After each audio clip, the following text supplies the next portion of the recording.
Hi, and warmly welcome to a new episode and a new guest. Today, I'm very happy to have Rob here with me. So it's not only just a person himself, he's also been on the top and the lows in all the things that you can relate to when it comes to and sports environment. So warmly welcome, Rob. Great to have you here. Thank you, Ego. It's it's an honor to be part of this, and it's really nice seeing you again. So look forward to the podcast. Yeah, great to have you here. And for those that are listening, Rob is sitting in a bright and very calm environment with some related sports object that he has in the background, which you will probably see later on through some pictures. And I think we should just start by asking Rob, how are you doing? Yeah, it's fine. I guess, of course, now it's short. Have some weeks of holiday, and it has been like for everybody, it has been a very strange first half year, of course, and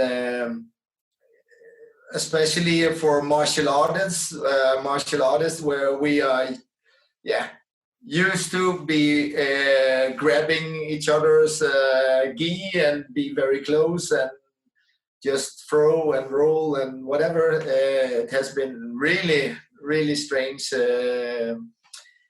half year, and we actually look forward to slowly getting back to some form of martial arts training, because things have been very different, of course, and I've been working with a lot of other projects and sports during this time, and a lot online as well. So there's been a learning full period as well, with a lot of new ways to communicate with other martial artists and stuff like that. So it's been an interesting period. How sad the circumstances have been many places. But like I said, slowly it seems like we can get back to being on the mat again. Yeah. So some listeners and audience might have already understood what we're gonna talk about, and as you've already been talking about already now is your sports background, and that has unfortunately during the COVID situation been damaged pretty hard. But we're gonna come into the whole context of what you have been doing and what you are doing as well. But before we heading over to that part, I would like to do some short warm-up questions that I'm calling quick fives. So basically 5 easy questions to just get going with who Rob is, and I think it shouldn't be that hard for you. So basically the first question, Rob, is where are you from? I'm from the Netherlands, and I got my way to Sweden through a short break in Denmark. So I've been living in the Netherlands for most of my life, 28 years, and then we had some years in Denmark. And now I've been living in Sweden since 2006, actually. So it's a long time already. Yeah. And how old are you? Oh, I never remember that. 45, I think. Yeah, I will be 46 this year. Yeah. Cool. And maybe the easiest question: the best sport in the world. Oh, that's actually the hardest one. I saw the question. I like sports so much. So, and if I should choose between martial arts, then I cannot choose between Judo and Jujitsu, the two words. So if we say that they are kind of like one sport, just like martial arts, then I could we maybe can settle for that. Yeah, sure. There are no strict rules here, so you're doing the right thing to create your own rules. All right. The fourth question is: would you say you're a morning person or a night owl? I'm for sure an evening person. Yeah. Okay. Cool. And the last question for the quick fives is: how many languages do you speak?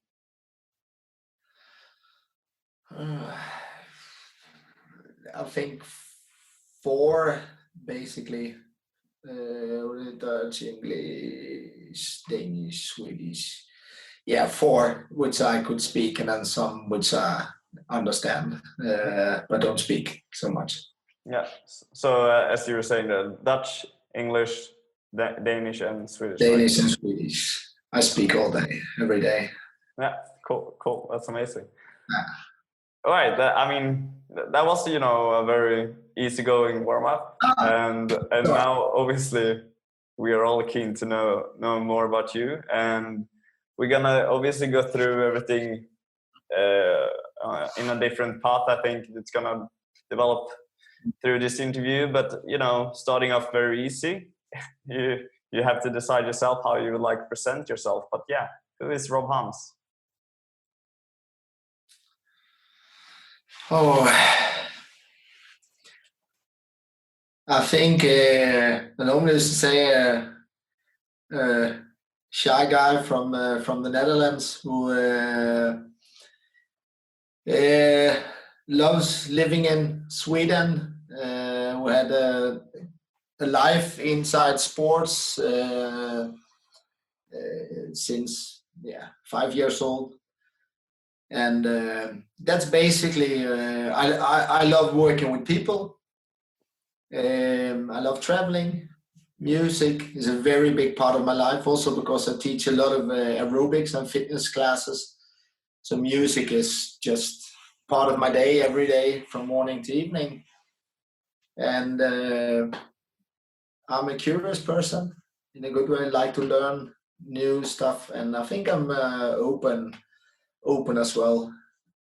Love to talk to people and learn more about them, and learn about new philosophies or stuff or whatever. So yeah, I think that's basically who I am. So hard to describe yourself. Well, I think it's a good way to get an introduction about yourself, and I think we will get to know you even better after this episode as well. So I think that's a good one. And another thing I'm always curious to find out about the guest I'm having on is basically their first sports memory. Is that what would you say would be yours? The first sports memory is that my parents took me to a judo club in my town, where I basically been sitting on the bench. I don't know if I was crying or not, but I didn't like being there, that's for sure. For 5 weeks, because like I said, I was a very shy kid, and my parents had been training judo and said, okay, this is good for you to get some confidence and whatever. But I really didn't like it. And suddenly then there was a game I liked, and then I jumped from the bench and jumped onto the tatami or on the mat. And that's basically the thing which probably changed my whole life or gave my life a direction, because I'm still on the mat 45 years later. 40 years later. So that's pretty much the first thing I remember. Yeah, it's a bit funny that you had a certain patience there, I guess, before you find the right feeling for the sport that you had to suffer for. I guess, as you were saying, for a few times before there was actually a competition that you actually liked. And actually, the funny thing there is, I know we will get into it later, but I just think this not because I remember it very clearly, but I remember some of it. I remember that it took some weeks before I started, and I think this is what I basically gave my career as a trainer, as a coach, have been focusing on all the time, that it has people have to feel comfortable. They have to feel safe before you even can start working with them, because otherwise they will sit on the bench like I did.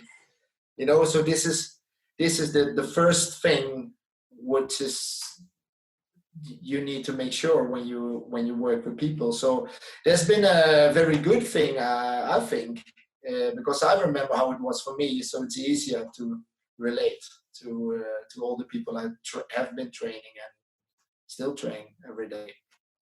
Yeah. So take away some of the barriers which may be there for starting, and if you can manage that, then people can have a long life within the sports.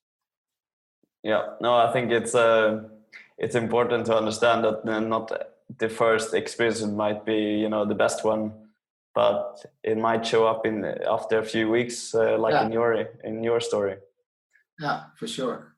And another thing that I would like to just ask before we head into more about your career, it's basically how you start your day. Make coffee. That's it. You go up and then you have some coffee. Coffee, morning coffee. That's a really part of the everyday routine. Yeah, that's really the first thing. I like to have these minutes in the morning and just go through the day with a cup of coffee and just say, okay, just like kind of mentally prepare for the day, and then after, of course, it's waking up the kids and making breakfast and all that, getting to school. But before that, it's just these 5 minutes with a cup of coffee. They are very good for me. Yeah. No, I can definitely agree with a cup of coffee in the morning. Well, that was the introduction segment of the interview, and then I think we will jump right into the story, but we're actually gonna begin a little bit where we almost ended up now with 5 years old. You have such a inspiring career, from being a world champion athlete and then entering the coaching lifestyle and actually coach a lot of great athletes as well. But take us back to the starting of your athlete career. How was the first interactions after the competition when you were 5 years old? What happened during your teenagers year, and then please share with us your athlete story. Yeah, I think I just like I said, the reason I started with judo was because my parents thought that it was good for me, and I think that's like it is with a lot of kids. You start maybe with the sport your parents have been training, and they were actually doing football as well, soccer. I don't know if it's the soccer or whatever, but so I was doing both actually, and I did it with fun in many years, and I still like soccer today. Also, like I said before, like all sports, basically, like just to learn new stuff, new sports. But the thing that I found out when I was about 10, 11 years old, I was competing with a lot of matches in soccer, and then I was doing judo tournaments every weekend, and then it just kind of got too much, and I had to choose. I got to the regional level in judo, and they wanted me on the team there, and then I just basically had to decide, and I think it was either I said, okay, if I'm continue with soccer, maybe I should be goalkeeper, or I will continue with the judo, because I was doing only judo by then. And then it was like, no, because I didn't like, I was very young, of course, but still have a little today. I didn't like the part of losing, because maybe somebody else didn't want to run after the ball or whatever like that. And I could just feel like, okay, if I win, then will do it myself. And if I lose, then that's my own fault. Like, so that was basically the decision to stop with the soccer. Why that? Was that why you were thinking about the goalkeeper position? Because the goalkeeper exactly. might be a little bit more alone in the team?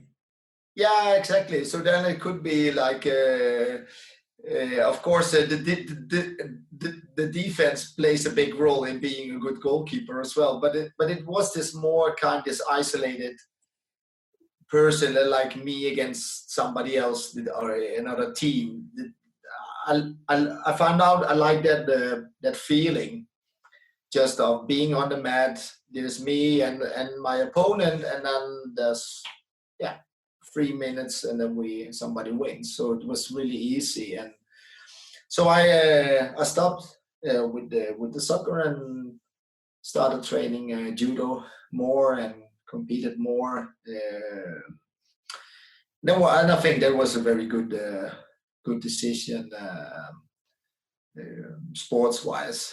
What age was this? I think I was about 10 or something like that, maybe even a little younger. And it was actually very, very young to make this decision, because now also today, and I would probably would say, okay, let kids, let them do both little longer, so you don't get this early specialization. But I think I always have been so stubborn, maybe, that I just told my parents, "Oh, I know what I want. I want to do judo, and I know I want to be." Already there at the age of 10, I told them I wanted to be a judo instructor. And it's not that they asked me to, hey, what do you want to be when you get? I just told them myself, I will work with sports, and I will be a judo instructor when I get home. So I don't know why, but I just had the feeling that that was the right direction for me. And then I just continued, and then actually at the age of 15, 16, I got injured, because we were really good in training hard, but not maybe so good in training smart in my club. So my elbow needed to break, and then my trainer at school, I was already starting my education for becoming a trainer. He said, because he knew me very well, and he said, okay, he will get crazy if he had to sit on the sofa for half a year. So he said, okay, you cannot compete in judo right now, or train so hard, but maybe you can start with Jujitsu, because that's much softer for your elbow. You can kick and you can punch, but you're still on the mat. You have the same gi on. It's the same environment, the same club. A lot of the same friends were doing actually both. So I said, okay, why not? Let's try. So I was training, and then my elbow slowly got better, and I got to understand the sport a little better. And then he said, hey, there's some tournament next week. Do you want to try it? I said, what is it? Yeah, it's we have been training, and I said, yeah, okay. I kind of know the rules and everything, so let's go. I was just tired of not competing.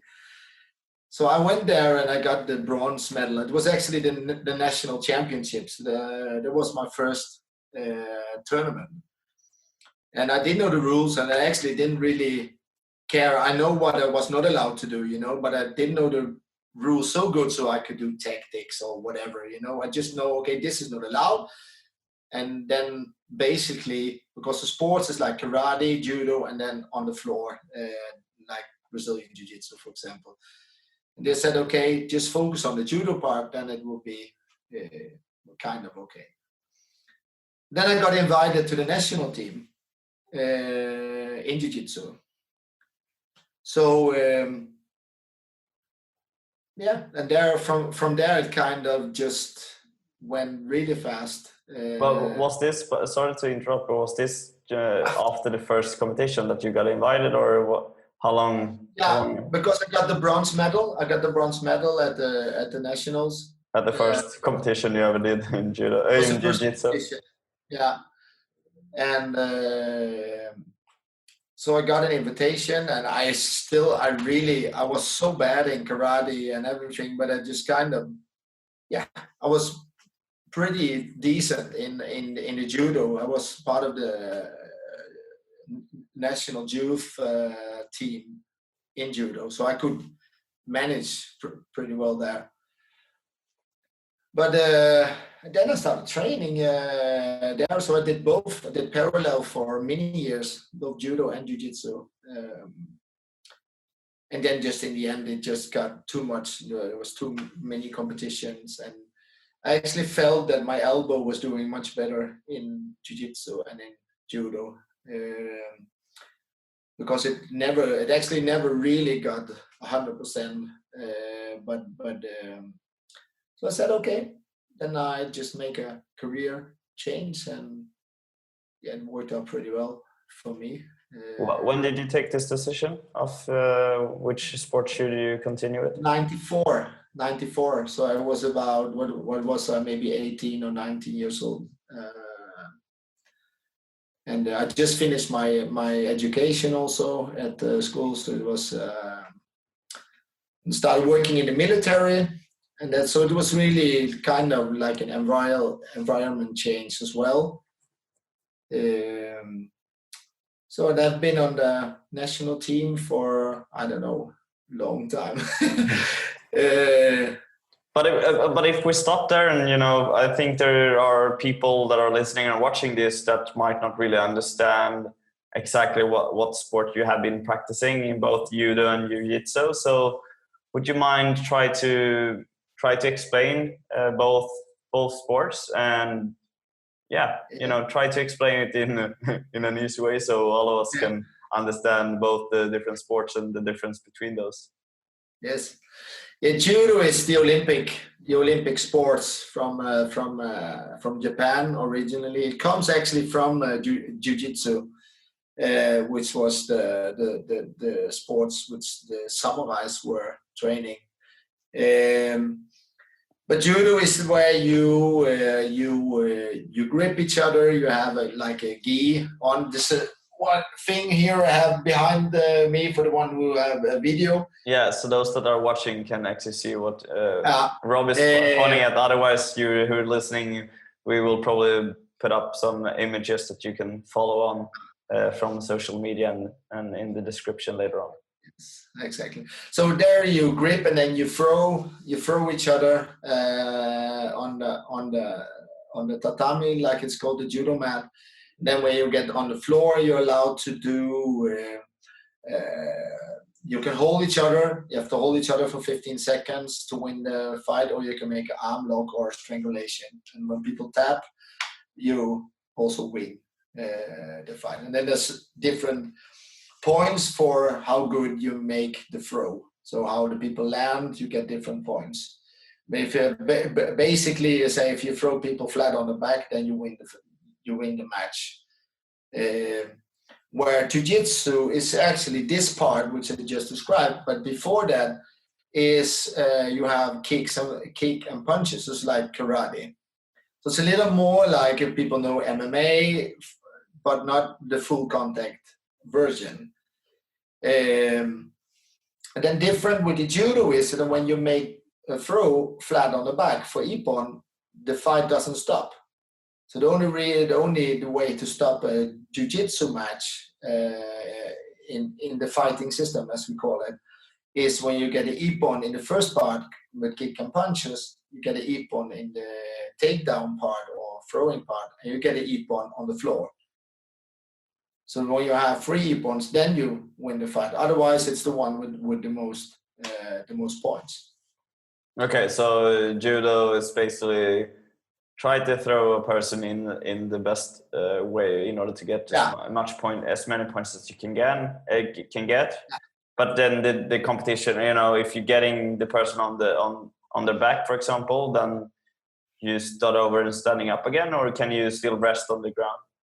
Yeah, in the jiu-jitsu, the fight in jiu-jitsu the fight continues. So from the kick and the punch, you go in and grip, and then when you throw and you land on the floor, the fight continues just until the referee says stop, breaks the fight, and then you get up again. Where in judo you just bow for each other and then you grip directly. There's no kicks or punches or anything before. So that's the main difference. Then there's some rules which are different, but that's basically the two sports. They're very similar one way and also very different in some other ways. But biomechanically they are similar in many ways. Yeah. All right. I think we have a good understanding, and if you don't have as a listener watching this, I think we can probably also find a video that could explain I have some both of them. We can put up some links. Yeah. So what happened then? You got into the national team? Yes, and there after of course a big introduction period, because I really had to learn karate because I was very bad at that, and many of us in the team, we all came from judo, so we had a very intensive period in trying to understand how to move and so on with the kicks and the punches, because it's so different. We competed a lot, and we had great fun, and then in 1999, I think in Leeds, I won the European Championships for the first time. And then in 2000, I won my first World Championships in Copenhagen. And then the year after, we had the World Games. So it was like 3 years in a row. The World Games is like the Olympics for non-Olympic sports. So the Olympic sports are chosen from the World Games. So that's only one time every 4 years, and I was supposed to compete with the best 8 of the last 4 years. So it's like you have some of these golden tournaments in some other sports like tennis or whatever, where you take it's kind of that, but it is like the Olympics with the opening ceremony and everything. And so I won that in 2001, and then actually took a break. My wife, which was from Denmark, she's world champion, many times world champion in Jiu-Jitsu as well. We moved to Holland because I started my club, and so I said, now this was a very great time, and then we got two daughters and everything. So life kind of just went another way, and I got the job in the military police and everything. So it was like I was happy with that, until in 2005 they said, you know what, next year we have the World Championships in Rotterdam. And I said, okay, Copenhagen, even it was kind of my hometown because my wife was living there. So I was like, it was kind of like home already. By then, I said, okay, everybody says it's so great we have a World Championships at home. So I said, okay, let's start again. And even my wife, she actually didn't stop. She already started before. So I started training again in 2005 just to see but I started in another weight class because I kind of just said, okay, this can go really good, and this can go really, really bad. And I don't want to have any comparison to how it was before, because I was like, I had been gone for 4 years, was older, didn't train. I said, okay, I'm gonna go up one weight class and compete there instead. I'm very small, so they were like, I'm 73, and they were about 192 meters, some of them almost. So it was really fun. I said, okay, this is gonna be a big change for me. I have to change a lot in my game to be able to beat them. I was always much lighter. I weighed like 89 kilos. And some of the others on competition day maybe weighed like 97, 98. But I said, okay. If we just stop there and just, to understand the whole weight class part as well, you won the world. You were the world champion 2001. At what weight class were you back then? 85 kilos. 85.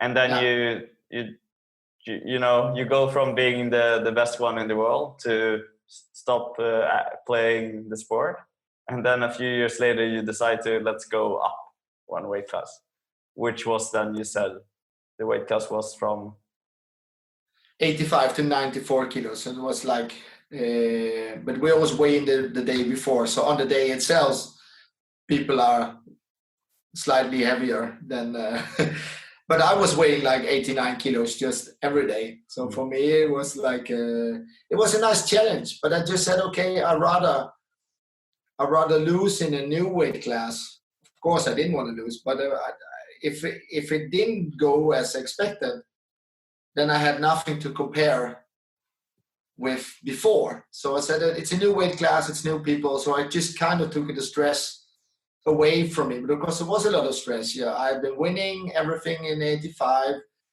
and then you have a break for 4 years, and then you make like a real comeback in the same weight class. I said, I don't know. And then at home, I said, okay, no, maybe it's better just to go up and have fun. So I went up, and it took me like half a year to find out this new weight class and how people were moving and everything. And then I actually found out that it really fitted me really good. So, and then I won the World Championships in Rotterdam in the 94 kilo class. You're saying it like it was, yeah, I won. No, not for sure. It was really hard, but it was fun. Like I said, it was fun that it worked. The thing I had in my head, that it actually, and then at home, it was such a great memory. Yes, could you try to explain a little bit how it was from not competing for a while, and then obviously, as you were saying, there's a big motivation to come back because the World Championship was gonna be in your home country in the Netherlands. And is there any pressure with maybe all the fans cheering for the Netherlands, but also your own role of this is a new chapter, a new level of playing? How did the thoughts go through your head during this time? Yeah, I think everything was different, because when also by then, of course, the team had changed. So I suddenly, where I was when I started, I was one of the youngest, and now I was kind of one of the oldest. So you also get this another kind of role on the team, and like I said, my wife was competing, so we had like 2 schedules to fit together. But we also had kids. We didn't have kids before, so suddenly everything was just different, and so it was much harder to make everything work, just to train and prepare, and so that's why I said it was really fun that it then in the end, in the day, that it works out. So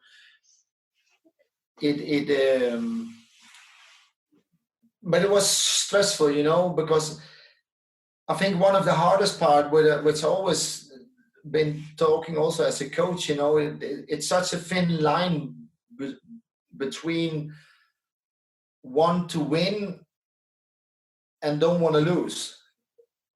but it makes a really big difference when you're on the mat or on the football field or whatever sports you are doing.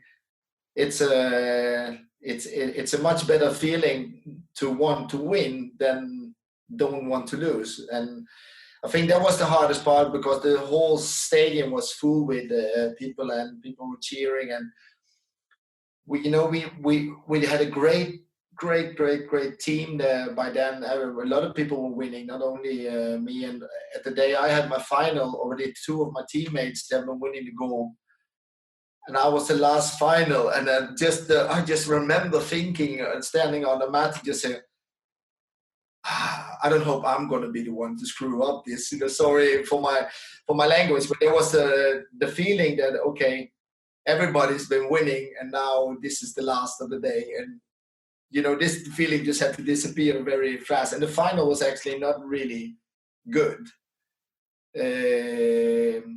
Not for me anyway. The audience probably thought it was very exciting, but it was way too close for my for my feeling. But it was such a great experience, with everybody and the home crowd. And but it was not a good final, because there was so many distractions. But it was great. And then it was like kind of it just felt so good, and actually I really made up my mind before. I said, I'm going to Rotterdam, I will do everything I can to win, and then I quit. Why did you want to quit again? Because I just had in my head that it was just like a one time. But it didn't turn out that way. They were already there. They had because then I was qualified for the next World Games in 2009 in Taiwan. And everybody said it should be such a great event. I said, 2006, 2009, I feel good right now. But then I still had to say now, and then I kind of had the idea okay, but now I've been world champion in 2 weight classes, and some had done that before, but nobody had won in 3 weight classes. So I said, just let's make a fun goal for me that the next World Championships I will fight in plus 94. Just to have something. Just I said, I didn't feel that I had this pressure on me anymore, that I needed to show that I could do Jiu-Jitsu, but I just needed to just not have this pressure on myself all the time. I just said, okay, but what would be funny to do? I would be funny to win in 3 weight classes. So I went up a weight class again. So then I won the Europeans in the year after in plus 94 for the first time in the new weight class. And I said, oh, this is fun. And then in 2008, then we already actually have been moving to Sweden. And we were living in Malmö, and the World Championships was 10 minutes from my house. So actually, there was the strangest part. I could bicycle to the World Championships. I didn't do it. Actually, I took a cab. I took a cab just to have the feeling of traveling, because it would be too strange to go on my bike to a World Championships. That would have been a beautiful view, though, to see you traveling in your, let's say, competition suit and then going there on a bike to the stadium. Yeah, I thought about it. But I said, no, I really need to have the routines. It's like the routine. I need to travel. Even if it's just 10 minutes by car, I need to travel. How was the experience for you, that first competition, to, that the third time where you entering a new weight class? How would you describe that feeling? Because you had already done it once, going up 1 weight class, and now you did it again. Would you say it was a a difference in any way from the first time when you changed the weight class? I would just say it's hard. It's already so many years ago, you know. But I would probably not be totally true if I say that I had no pressure on me, because you put pressure on yourself all the time. But nobody probably expected me to win there. So actually, and I had this relaxed feeling. As I didn't care. I just wanted to try, you know. I know I was the underdog. I was the smallest of and I was still just weighing 89 kilos. I didn't go up 1 kilo, you know, and some of them, they were like 110, 120 kilo, like so much bigger than me. So I just had fun. It was actually the first World Championships I could go to. Where I just say, I'm just going to have fun, you know. And there was no pressure to you know, increase your weight? Not so much more than just a normal, regular preparation. How do you call it? Nervousness, like for any other tournament. And the only thing I said I don't want anybody ever to be able to say that I was lucky because I did not meet the current world champion in the weight class, which was a guy from France, really good fighter and nice guy. So I said, I just turned around everything, you know, where you normally say like, oh, I don't want to meet him, or maybe in the final, I just said, I don't want to have anybody have anything to say that I didn't meet the best fighters, and that's why I won. So I said, just bring it on. I don't care. I just gonna have fun. And then actually we met in the first or second fight or whatever, and I was just happy about it. You know, I was just happy. Then I met a really good fighter from Sweden. So I think it was the semifinal. So just being in Sweden with the Swedish home favorite, and I just had so much fun. And then I met a guy from Germany in the final. And it was, you know, it was just fun. It was probably the most relaxed tournament I ever did, because I just felt like if this is gonna work out, this is gonna be really fun. And actually today the, how they call it, record still stands. But I don't care about that, because I've never been a guy about records and everything like that. I just did it for myself. If I want to have a long career, if I want to have these additional years, then what could be fun? You know, it's like. So I had a great time in Malmö, actually, also being at home. Again for the third time. So I actually had 3 World Championships like at home, first in Copenhagen, and then Rotterdam, and then Malmö. Yeah, so maybe if you move it the next time, you might do a fourth comeback. And I tell you, this is way too late for me. But now I just think it was a really nice time. And then the year after, actually, we had these World Games again in Taiwan. That was actually the reason I continued. But then the plus 94 was not there, so I went down again to minus 94. I won the World Games there. So I won the World Games in 2 different weight classes. And how was that mentality and the preparation for that competition, since you went back to the class you've been before? Yeah, but I think by then I kind of learned to, not relax. Relax is really not the right word, but kind of find a way to find a balance. You know, the right tension. And because of course when you get older and more experienced, it gets easier. But it was about the team. I tell you, because it's individual sports. But if we didn't have such a great team in the Netherlands, because I was fighting for even I was living in Scandinavia already. I was fighting for the Dutch team, and actually training with the Danish team. So if I say the team, it was like two teams actually. So it's like when we were competing, it was the Dutch team, but normally everyday training, I was training with the Danish team. So they are like two such big parts of my career, and they made it just fun.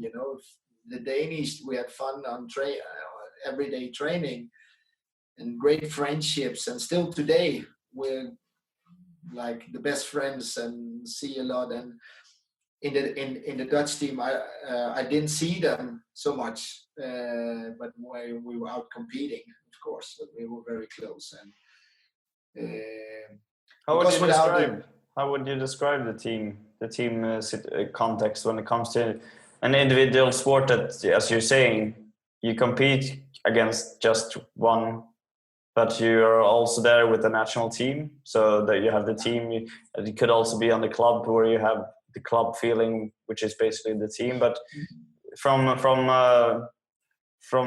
point of view, if you haven't been there by yourself, how does that work, or how did you experience it? I think for people who are not from martial arts, this probably sounds very strange, maybe. But inside martial, we joke a lot about that if you don't have anybody to punch or throw, then you're never going to be world champion. And that's basically how it is. It's like in any other sports, if you don't have people to train with, you're not going to develop anything. You're not going to. So, and there, I just think these friendships we have built also because it is like a contact sport, so you get very close to each other. And sometimes when you make a technique, you maybe even unintentionally hurt each other a little bit, and then you just help each other up again and continue. So these friendships are really, really close. And then of course we had, like any team, we had a great we had our own culture and mentality, and we were very competitive, even if we were all in our own weight classes. But we also always with the main goal that we wanted to make each other better, not only myself, because if everybody gets better, then I can get better than I was before. If only two people develop, then you will reach the limit much faster. But if everybody develops, you're just going to add and add and add and add, and just so that was basically the mentality. Of course, everybody wants to get better, him or herself, but at the same time, everybody knew that if everybody else get better, then it will help everybody in the end. So that's a great. That's the martial arts philosophy. That's a big part. That's always been a big part of my life, and still today. So it's something I'm very grateful for, and I for sure don't take for granted, because without any teammates, then there would not have been these world championships medals. So that's it's great that these friendships also last still today. Even we all have our own lives and we don't compete anymore, but still, we're very close. Yeah. No, it's interesting to understand how it works, and you can watch a game and think like, that's probably the best in the team and so on, and far ahead from the rest. But obviously, as you're saying, you need to have each other in order to develop both yourself, but also growing together will mean that you can reach a higher level, all of you. So it makes sense now when you're saying it. But I was thinking one thing that, none of us might not really understand how it is to be both, world champion, but also just playing in the national team, but also club-wise. How does a day look like? Or, it could be a few examples, but being an athlete on this level as you've been, how would you say they look like? I think it is for all. It's a very people might say it's difficult to be an elite athlete, and I would kind of say that it maybe was the easiest period of my life. Because it was all about training, eating, sleeping. In the start, when I was in my first weight class in '85, there were no kids, and was only me. Like I said, I had Olympic judo players as colleagues, so it was just eat, sleep, train, and then do it again the next day. So that's hard in one way because it's this grinding, you need to and try to find the fun in it. So that's where the teammates, for example, again, come in. When you have fun doing it together with other people, it's much easier. So, but it is just like this grinding, get up early in the morning, do morning training, then go to work because we don't make any money in Jiu-Jitsu. So you have a normal full-time job a lot of times. Then it is evening training, go to bed, and again the next day. And of course you have in our with weight classes, so kind of food is a big meal, and a whole how do you call it, nutrition is a big part as well. So but that was actually when you were young, it was really easy. Then after, it was like when it was both my wife and me, and we had 2 kids, it really got more difficult because we had 2 schedules which were not alike because we are doing different systems. We have like 3 competition systems in our sport.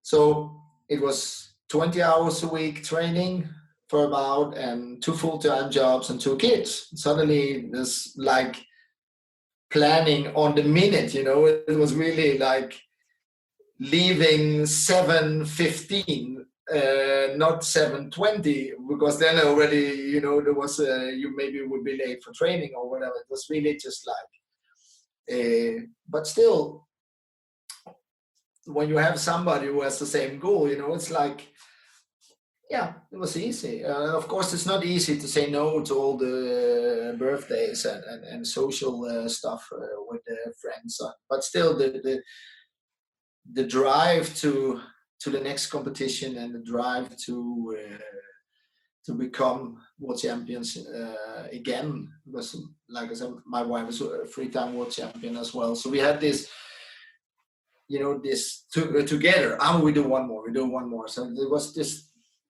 That was the easy part, to have somebody to understand. So because otherwise, I tell, could be very hard. You really need people to support you and back you up, because you're not always, nobody is, but you're not always in the best mood, and when it doesn't go well and the tournament is very close and everything, it's really it's good to have somebody to talk to besides your teammates, because you don't want to bother them so close to the tournament. They also have their preparation and everything. So it's but then we got for the last one, the last competition, we had our son was born, and he was born very close to the tournament, just like 1 month before or something like that. And there I actually find out that it was there was too many distractions because he was so small. And then I actually it was my last tournament, the combat games. We didn't talk about that one, but it was there. I could feel that the mental part, was not in sync with the physical training. So that tournament, even I got second, was not a good tournament at all, because there it just kind of was too much. That it didn't add up anymore with work and daily life.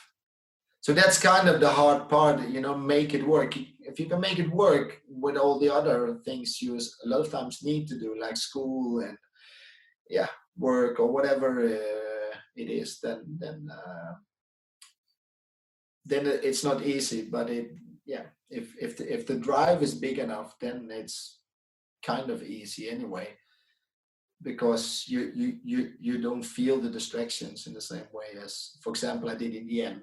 So in the end, it was very, very much harder than it was in the start. How did you find a good fit with the planning? Because I can imagine, as you're saying, there's tons of stuff going on in your life, and you probably need to plan in order to make it all go through. But was that something you learned from, that you needed to plan, or did you had a advice that you should plan, or how did you go with that part? Just write everything down every hour of the day. That was kind of the only way that it could work. So just really make a solid training calendar and work calendar and everything, and then if there was time left for a birthday or whatever, then of course we would go there. But close to competitions, that was not. There was a more like a luxury if there was time, because it was all the trainings are in the evenings and the weekends, and that's always where this social stuff they are. So actually, that's pretty much the part where a lot of people maybe in the end think like if it's worth all the effort, because of course you're missing stuff, you're missing but if you write it down, you can find somehow some kind of balance. I think that's a good advice to those athletes, or those that are looking forward to become an elite athletes, and it's going to be a struggle doing it for full time, because you might have a work on the side, or actually a full-time job, as you were saying yourself. So that could be a good advice for everyone to just plan out, see how actually your week goes by and what you actually spend time on, and see how you can, I guess, optimize the workload for the training. That's also because then you can look forward. If you write everything down, you can look forward to stuff much more than when everything more is like a surprise. Oh, now it's 6 o'clock already. No, I have to train. Then you get all these stress moments in between, and those are really gonna get boring after a while.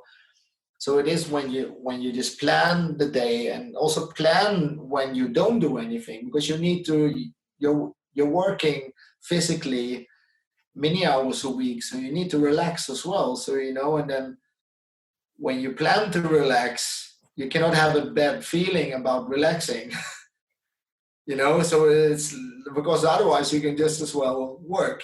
So and I think that's just kind of important to find this balance as an athlete, where you say, okay, this works for me, this feels natural, this feels okay. I know I have to sacrifice some stuff, but it feels like it's in balance with all the other things. Then you have a good chance of having a long career. Otherwise, you probably are going to have a much shorter career if you every time feel guilty about not being there, or not doing this, or doing too much of that. So it's that feeling is not good for anything. So I think that's an important part to do. And if you cannot do it yourself, then find help with people who can help you planning. Yeah. And I think, there are probably even more things we can go into all of this, but we also have another part of your sports career. But I think it could be a good time to to go into a little bit more of the core of this podcast when it comes to passion for sports, and for some people it's actually a feeling or emotional related stuff that could be for a general sports context, but also I mean you already said it, you have a passion for sports in general, but you also have your own sports that you have been active in. So let's explore a little bit more about how would you describe the feeling for jiu-jitsu, judo, sports in general. What would be your reflections when it comes to how you identify your passion for the sports sector?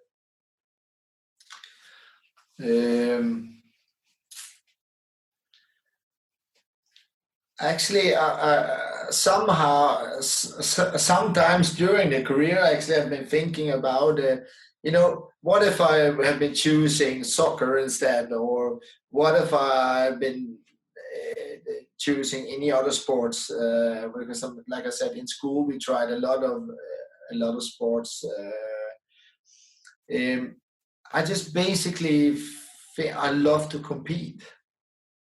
Because for me, competition is like, like we say in martial arts, but also just training in general, is like the test of try if everything you have been training, if that works against an opponent who is not going to help you. So it is. I find it's basically that part which drives me. I think just the fun of it, the fun, like it's just any other test, like you have been, like a test in school, you have been reading a book for so many times now, and then you get a test and okay, see if I can answer the questions. I just like that part. I just like to see with the sports, if I can improve myself, if I can learn new routines or new movements or new, can I get stronger, or can I get more flexible, or just improving. Actually, I just like it's mostly that part, and competition is just a tool of just improving, want to improve, and then it's just like these tests. But then I like the part. I don't know if that's the drive or whatever. Actually, I think the question is really good, and I don't even think I have the answer. But I think what the specific part about the competition is that, okay, I know that for example, the 27th of November at 9:30 a.m. I have my first fight of the day. So there I better be ready. Physically, mentally, equipment, everything. That's just a nice feeling to be there on the side of the mat and have this nervousness and at the same time this excitement. This is it. Now it's me. Now it's not my teammates. They're not here to help me. Of course, I have a coach, but it's just this feeling, everything I've been doing for the last year or whatever, this is it. Now I just better be ready. And it's just that part I really always loved. And maybe not always, not as a kid, because as a kid you're always nervous, but just you kind of just learn to get better. It's I think that's a great part for me, and I've been always liking that. So I like a lot of these sports which have this element. I mean, when I was working in the army, was working as a climbing instructor. We were out a lot. It's a kind of the same. You build the installation, and then you have to rappel down. And when you're standing there on the top of the mountain or whatever you're going to rappel down, you're just, okay, now I've been preparing everything. Now I have to hang in the rope and see if everything holds. It's this. And of course, it is because you build it, but this, this nervousness, which is driving you to the next level and just improve all the time. So I think it's more that feeling than it is the result. Actually, the result is fun for some books or whatever. But if I look in our house, there's no medals at all. There's not even like one medal we're hanging on the wall or whatever, because it was never really about that actually for me. Just in the end, like I said, it was fun to try a new goal or whatever. But it is this feeling, being on the side of the mat against the opponent, which is on the other side, and then, okay, let's see if everything we've been training, if it's working or not. Yeah, it sounds a little bit like, there's this unexpected, let's say, experience or result, however you would like to twist it. You don't really know how it's going to look like until you try it. And then, all these competitions might be just a new experience of, I have no clue how this is going to feel or look like, but now it's time to try it. And I think that's a really interesting way to look at it, to, actually just finding new angles of how can I try this scenario, how will this work. So yeah, I think that's a really good way of explaining. It's not about the gold medal in itself. It's actually more about how is this opponent working? How can I beat this opponent from my practice?